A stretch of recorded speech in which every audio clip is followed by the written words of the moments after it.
Vi har lavet forsøget indgreb i ligevægt. Formålet med forsøget var at eftervise Le Chatelets princip for ligevægt, og hypotesen er, at det forventes, at ligevægt forskydes ved indgreb. Ved ligevægt i en reaktion gælder det, at reaktanters og produkters koncentrationer er konstante, og ligevægtskonstanten er jo en konstant og opskrives Kc, og den afhænger af en forskellig række faktorer, såsom temperatur, tryk osv. Her der ses formen for reaktionsbrøken, som vi kender fra tidligere kemi, hvor at produkter reaktanter, og hvor hvis der er flere produkter og flere reaktanter, så skal de gange sammen, hvor hvis man i vores tilfælde, hvor vi kigger på indgrebene ud fra, fordi vi ved, at jern 3-ion har en gullig farve, og thiocyanat er farveløs, og FeSCN2+ har den her meget kraftige røde farve, at ud fra de her tre, der kan vi altså se, hvordan de her indgreb påvirker ligevægten. Og her der er opskrevet reaktionsbrøken, hvor der altså er 2 reaktanter, og de er her derfor gange sammen. Når en reaktion er i ligevægtstilstand, så gælder det, at Y er lig med K.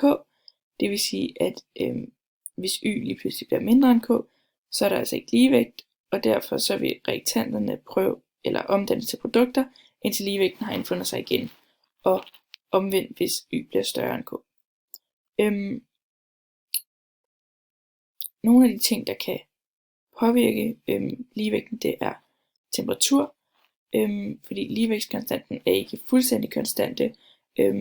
De afhænger faktisk af temperaturen, og derfor så har temperaturen altså også en betydning for, hvilken værdi reaktionen har, når ligevægten indstiller sig.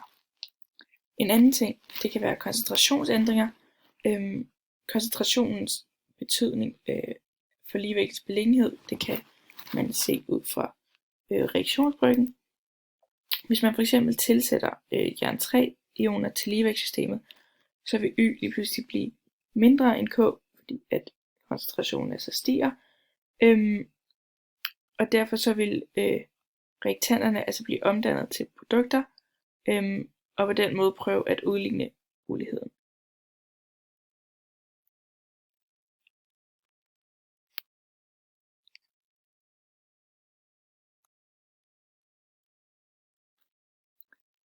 Ja. En anden ting, der kan ændre, det er volumenændring. Ved at ændre volumen af en opløsning, så kan man altså ændre alle stoffers koncentrationer på én gang, og det kan altså ske f.eks. ved en fortørning, som vi ser senere. I det forsøg, der lavede vi en forskellig række indgreb i denne opløsning. Og her i det første glas, der tilsatte vi FeNO3. Det observeres, at opløsningen bliver mørk. Det vil altså sige, at den forskydes mod højre. Det vil ved, at FeSCN2+ har den her meget kraftige mørkerøde farve. Grunden til dette det er, at når vi tilsætter FeNO3, så øger det altså volumen af jern 3-ioner. Y bliver derfor mindre end K, og det vil reaktionen jo så forsøge at udligne ved at øge koncentrationen af produktet. Eller produktet vil blive omdannet til reaktanter. Og opløsningen bliver derfor mørkerød, da de har en kraftig rød farve. I andet glas, der tilsættes der ascorbinsyre.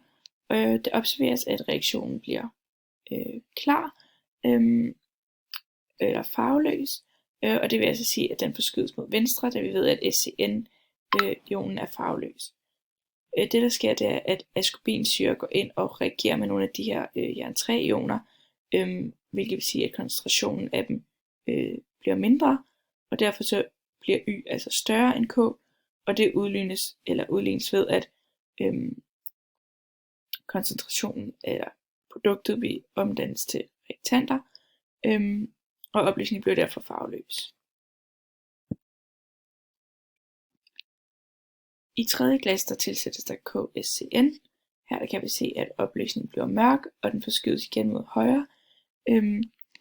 Det der sker, det er, at når vi tilsætter KSCN, så øger det koncentrationen af CN-ioner, og derfor så bliver Y mindre end K, og det vil reaktionen så forsøge at udligne ved at øge koncentrationen af FeSCN2+ ion.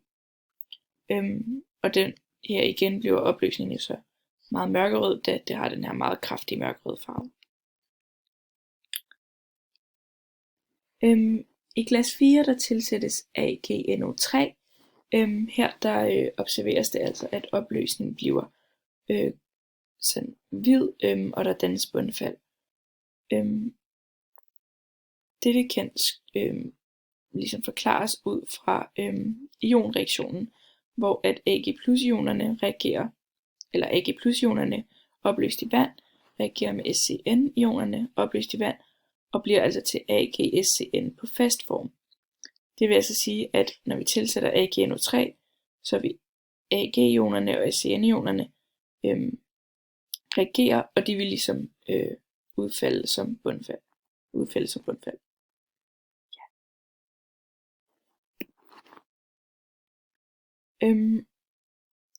Ved opvarmning, der ved vi generelt, at ligevægten forskydes i den endoterme retning. Og vi har altså opvarmet her på vores opløsning, og observeret, at opløsningen bliver lys, det vil sige, at den forskydes mod venstre. Og vi kan altså derfor sige, at den endoterme retning er mod venstre. Her der kan det ses. Derefter så lavede vi også en nedkøling, og der kan vi se, at opløsningen bliver mørk, hvilket vil sige, at den forskydes mod højre, og vi kan altså konkludere, at den eksoterme retning er mod højre.